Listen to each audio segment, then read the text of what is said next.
Welcome to the Deep Dive. This is where we sift through, well, stacks of sources, research, notes, everything really, to pull out the key insights for you. And today we're plunging into something pretty transformative, the alter ego effect by Todd Herman.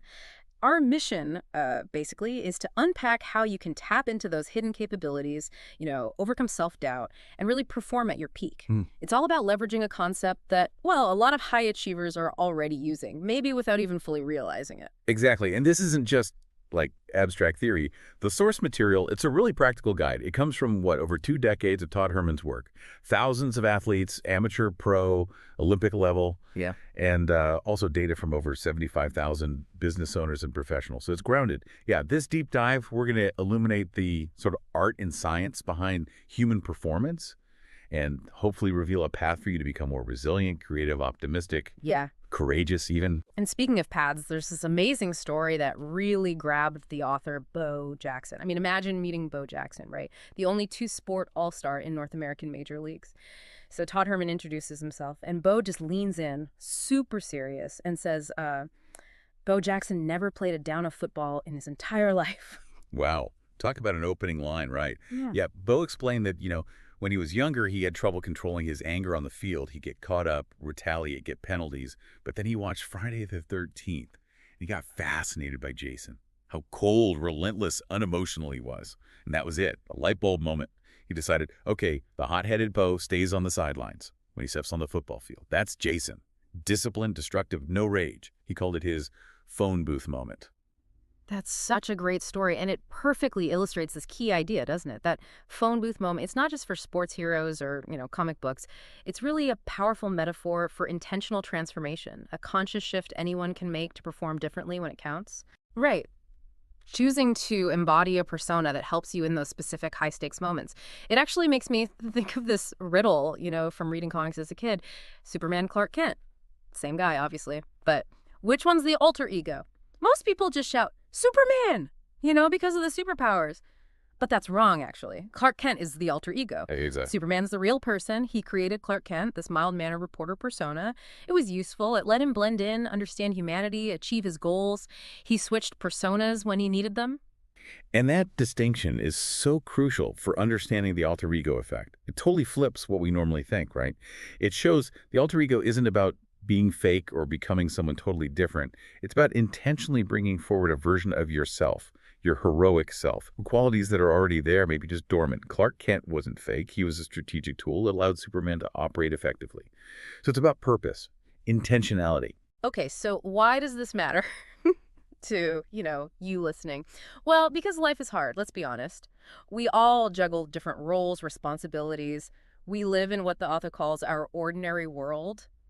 And in that world, sometimes our dreams, our aspirations, they feel trapped Right. by resistance, self-doubt, just feeling stuck. Mm-hmm. It's like that first stage in the hero's journey, isn't it? Yeah. Before the call to adventure, just normal, maybe frustrating life. Yeah, exactly. And the author shares these stories that just hit home, like an accomplished writer staring at that blinking cursor, hearing, you can't do this. Ugh. Or sales reps, terrified to knock on doors, literally reclining their seats in parking lots, feeling this heady weight of fear. Oh, wow. And athletes who just never take the shot because they think, nah, that's for someone better. Yeah, those are such common experiences, that feeling like the real you, the capable you, just isn't showing up on the field of play. It's that gap between who you know you can be and how you actually perform when the pressure's on. That really resonates. Which brings us to this idea of moments of impact. Can you Yeah. explain those? Absolutely. So moments of impact are those critical points, those situations that really define success or failure in a big way. But they're also the moments where we feel the most resistance, the most vulnerable. Think about asking for a big sale, or giving that crucial presentation, negotiating a raise, or even something really personal like saying, I love you for the first time. Yeah. These are the crunch times, the battlegrounds where your ordinary self feels threatened and where an alter ego is most needed. There's a really powerful example of this in the book, Anthony. A talented high school basketball player. He was only 15, and he snuck out at 4 a.m., took a train from D.C. to New York, just to meet Todd Herman for help. Wow, that's commitment. What was going on? He was just shrinking under the spotlight, overthinking everything, worrying constantly about what people thought. That's heartbreaking. And it really shows how deep this stuff can go. Yeah. Right? It's not just about skills. Yeah, it turned out Anthony's struggles were rooted in unresolved trauma from his parents passing away. He described it as having a war going on in my head. This paralyzing fear of making mistakes. His talent was there, obviously, but his internal ordinary world was completely holding him back on the court, his field of play. It really makes you stop and think, doesn't it? What hidden things might be holding us back in our own key moments. But if the ordinary world is where we get stuck, what's keeping us there? The author calls it the enemy. It's this, like, shadowy force. It creates negative thoughts, feelings, behaviors, pulls you back. And it often shows up as what he calls common forces. Things like lack of confidence, worrying what people think, doubting yourself, having a bad attitude, stuff we all recognize. Yeah, and there's a great example. Rachel, this really good tennis player, she'd dominate early in matches, get way ahead, but then she'd consistently let up, allow her opponents back in. Why would she do that? Well, turns out her core value was fairness, which is great in normal life, right? But on the tennis court, he was sabotaging her. She started thinking things like, oh, do you really need to beat her this badly? Or don't rub it in. So a strength in one area, one field of play, became a weakness in another because she wasn't intentional about who was showing up on court. That's fascinating. So beyond those common forces, there are also hidden forces, which are sneakier, harder to spot, like imposter syndrome. You hear about this a lot. But it's kind of shocking how many truly high achievers felt like frauds. Einstein, Maya Angelou, they admitted it. Wow. They dismissed their success as just luck or timing. The enemy whispers these narratives, right? Makes your achievements seem accidental. And just knowing that people like that felt it, it kind of takes away some of its power, doesn't it? Makes you realize it's not just you. Totally. Then there's personal trauma. We talked about Anthony. There's another story. Javier, a soccer player, his coach yelled, and Javier would just freeze up and make mistakes. It was linked back to trauma from an abusive father. So the past was hijacking his present performance completely unconsciously. And finally, tribal narratives. These are those ingrained beliefs from your family, your culture, your community, like, oh, Hermans don't have money, or we're not the entrepreneurial type, or even broader cultural things. The book mentions Misty Copeland, the ballet dancer. She faced beliefs that African Americans didn't belong in classical ballet, or that her body type wasn't right. And she completely smashed those narratives. Exactly. It shows you can choose a different story. And the real power in identifying all these forces, especially the hidden ones, is in naming your enemy. Giving it a name, a form. It stops being this vague, terrifying shadow. Right. When you name it, call it Susie or Igor or whatever, you give your alter ego something concrete to fight. Something you can consciously decide to, kick to the sidelines, as Herman puts it. It's about taking back control from something that felt overwhelming. Okay, so we know the enemy. How do we actually fight back? How do we step into that potential? The book lays out this field of play model. It's a way to understand who shows up where. Think of it like layers, concentric circles. At the very center, that's your core self, your deep dreams, desires. Around that, your core drivers, the big motivators like family, community, a cause. Then the belief layer, how you see yourself, the world. Then the action layer, your skills, habits, reactions. And the outermost layer is the field of play itself, work, sports, relationships, wherever you're performing. Why are these layers important? Understanding the layers helps you figure out where the problem actually lies. Is it a limiting belief holding you back? Or maybe just a specific behavior you need to change? It stops you from just blaming your core self for everything. Okay. And it clarifies that the alter ego isn't about changing your core identity. It's about being intentional about which traits, which parts of your heroic self you bring to a specific situation. The alter ego acts like a shield almost. It protects that core self from the enemy's attacks so you can perform without taking every setback personally. Got it. And this leads to that distinction between the ordinary world and the extraordinary world. Yeah. We live in the ordinary world most of the time. But the extraordinary world is where you consciously decide to tackle challenges, suspend disbelief about what you can do, and bring those predefined superpowers you need for that situation. It's like crossing the threshold in the hero's journey, stepping into the adventure. And to help make that transition, there's this tool, the 5 bridges to progress. It's simple: stop, start, continue, less of, more of.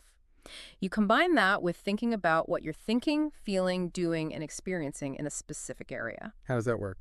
Well, you ask yourself, what do I need to stop doing? Like, stop procrastinating. What do I need to start doing? Start speaking up in meetings. What do I need less of? Less self-criticism. More of. More preparation. Ah, okay. It's like a diagnostic tool for change. Exactly. It helps you pinpoint what needs to shift to move towards that extraordinary world outcome you want. And what really powers this whole alter ego concept, what gives it drive, is emotional resonance. You need a strong why. Herman talks about 4 core motivators for heroes: trauma, overcoming something; destiny, feeling called to something; altruism, serving others; and self-expression, fulfilling potential. Right. And these often mix together, and they connect to those deeper core drivers we mentioned: family, community, nation, an idea, a cause. Like that Olympic biathlete whose motivation came from his family's WWII legacy.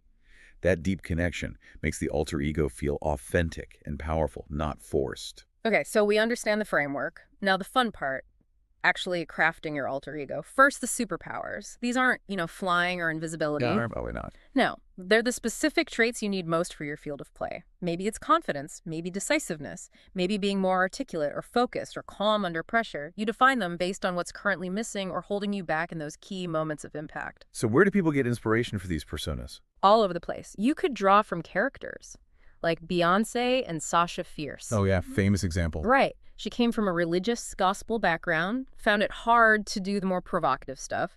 Sasha Fierce let her embrace that fearless performer side on stage. Or you could use animals. There's a story about Julia, a web agency owner. She struggled with people-pleasing during negotiations. She chose a stag as her alter ego because she said stags stand their ground, yet they're quiet and gentle. It gave her that grounded assertiveness she needed. I like that. Quiet strength. Yeah. Or Ted, a sales guy. He created Catracho Spiro, a Honduran spearfishing guide. Okay. He channels the courage and focus of someone spearfishing in sharky waters when he has to make tough sales calls. Pretty cool. Huh, that's creative. Using that specific imagery. Totally. Right. And you can also look to real-life individuals, maybe someone you know or admire. There is Marianne, an auto shop owner, male-dominated field. She intentionally cultivated this competent, reassuring persona that made women feel comfortable coming to her. And Mitch, a Wall Street exec, he drew on his grandmother. His grandmother. Yeah. She survived WWII, came to America with nothing but, as he put it, an iron rod for a spine. Her resilience, her tough love, that became his alter ego for high-pressure situations. Wow. So it's not just about the name or the superpowers, is it? What really gives it depth? It's the origin story. That's key. Every powerful alter ego needs a why, a narrative that fuels it, makes it resonate deeply. Right. That Olympic biathlete, again, his family's WWII story, wasn't just trivia. It was the source of his alter ego's purpose. Sacrifice, bravery. That's powerful stuff. It goes way beyond just wanting to win. And that emotional connection is everything. You mentioned J.K. Rowling earlier, facing tons of rejections for Harry Potter. Imagine using her story, her perseverance, as your origin story if you're struggling to get your own creative work out there. It's a reminder that rejection isn't the end. Exactly. Whether it's family pride, overcoming a personal struggle, serving a community, that deep emotional anchor is what makes the alter ego stick. It turns intention into action.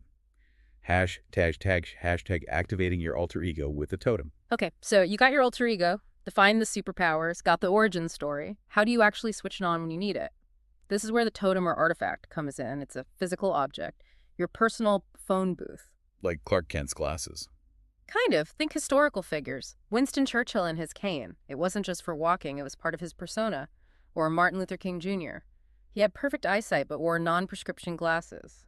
Why? He said they made him look more distinguished. Huh. Interesting. So these weren't accidental. Not at all. Intentional symbols. So what's the science here? Is this just superstition? No, there's actually science. It's called enclothed cognition. Studies show that wearing something with symbolic meaning can literally change how you think and perform. Really? Yeah. Like, wear a doctor's lab coat. If you associate it with being careful and attentive, you actually become more attentive. Your performance improves on tasks requiring focus. It's like you consciously enclothe yourself in those desired traits. The physical act triggers a mental shift. It's not just feeling better, it affects behavior. Wow, so that old saying, the clothes make the man. There's something to it. There really is. Yeah. It's about using physical triggers to give yourself permission to embody those qualities. Todd Herman did this himself, right, with glasses. Exactly. Starting his business, felt too young, insecure, decided to wear non-prescription glasses as Richard Totem. He associated glasses with being smart, respected, decisive, and he said the moment he put them on, boom, he felt that way. Instantly, without having to psych himself up. Right. The totem acted as an immediate psychological switch. And the examples people use are so varied. A military colonel used a baseball cap, put it on when he got home, switched from colonel mode to approachable dad self. Simple but effective. Yeah. Some people use Tic Tacs like superpower pills before a meeting, or just a physical action, stomping a foot, pulling on socks in a certain way. Whatever works is that trigger, that tangible bridge between your imagination and the real world. It makes accessing those heroic traits more automatic, less thinking, more being. And over time, sometimes you don't even need the totem anymore. The traits become ingrained, part of you. Ritual can really transform behavior. Okay, but life isn't always smooth sailing, even for heroes, right? Challenges pop up, tests and trials, the author calls them. Sometimes that old enemy tries to drag you back into the ordinary world. Doubt creeps in. Fear, that's when you need a ground punch. A ground punch, like the Hulk. Exactly. Think of that impact. It's your way to forcefully shut down that negativity and reclaim your state. The book gives a couple of cool methods. First, the curb kick. Isn't it? It is. It's an internal, sharp declaration to silence negative self-talk. Remember Rachel, the tennis player, letting up? Yeah, with the fairness issue. He taught her to name her negative voice Susie, and when Susie started whispering doubts, Rachel would internally yell something like, "Hey, Susie, this is my court. Get the hell to the sidelines." Whoa, direct. Very direct, assertive, reclaims your mental space immediately. The second method is the response proclamation. This is for when the enemy hits you with, "Who do you think you are?" or "You can't handle this." You hit back with a powerful, personal, autobiographical statement. Like reminding yourself of your own track record. Exactly. Remember Mark, the e-commerce guy fighting imposter syndrome? When doubt hit, he'd tell himself, "Who am I? I'm the guy who quit being a cop, learned to sell photocopiers, then sold millions in calling cards, then built an e-commerce business doing $1 million a year in 6 months. You think I can't reinvent myself? Go knock on another door." Wow, that's powerful. Using your own history as evidence against the doubt. Yeah, these ground punches, they're crucial tools. They help you consciously realign your actions with who you want to be in that moment. Right. They stop the downward spiral and keep your heroic self in charge. The book also lists some key mindsets to cultivate for facing challenges, like bring it on, embracing obstacles, I'm ready for anything, being adaptable, I'm a creative force, using imagination. I love to play. Helps keep it joyful. Right. I wonder what will happen, staying curious. And maybe the most important, I believe I can change. That one's fundamental, isn't it? Believing your personality isn't fixed. You can reshape things. Absolutely. Performance isn't static. And you don't have to go it alone. The author really stresses finding allies. People who support your transformation. Mentors are huge. Sometimes stepping into your extraordinary world means leaving one tribe behind. But it often leads you to find a new tribe, one that's more aligned with your heroic path. That support system creates an upward spiral. It all ties back so nicely to Joseph Campbell's hero's journey, doesn't it? Crossing that threshold. And the real point isn't just intending to be heroic. It's about the actions you take, how you actually show up as that heroic self when it counts. That's what you remember. Hashtag outro. So, wrapping this up, the alter ego effect. It's clearly way more than just a cool idea or simple motivation. It feels like a really proven template, backed by all those client stories, the research, the science, even history. Absolutely. It's about accessing capabilities you already have, maybe lying dormant, and bringing that best version of yourself forward consistently onto whatever field of play matters most to you. So maybe the question for you listening is, what ordinary world are you feeling stuck in? What might you be ready to leave behind? And what extraordinary world are you ready, maybe just starting, to step into? Yeah. And thinking really practically, what's the one thing, maybe just one small step you could do today to start activating your own heroic self? What new heroic self will you choose to become? Not just, for a fleeting moment, but maybe as a more consistent, ingrained part of who you are. And how could that transformation ripple out, affecting every area of your life, leading to outcomes you can't even predict right now? Something to think about, Yeah. definitely.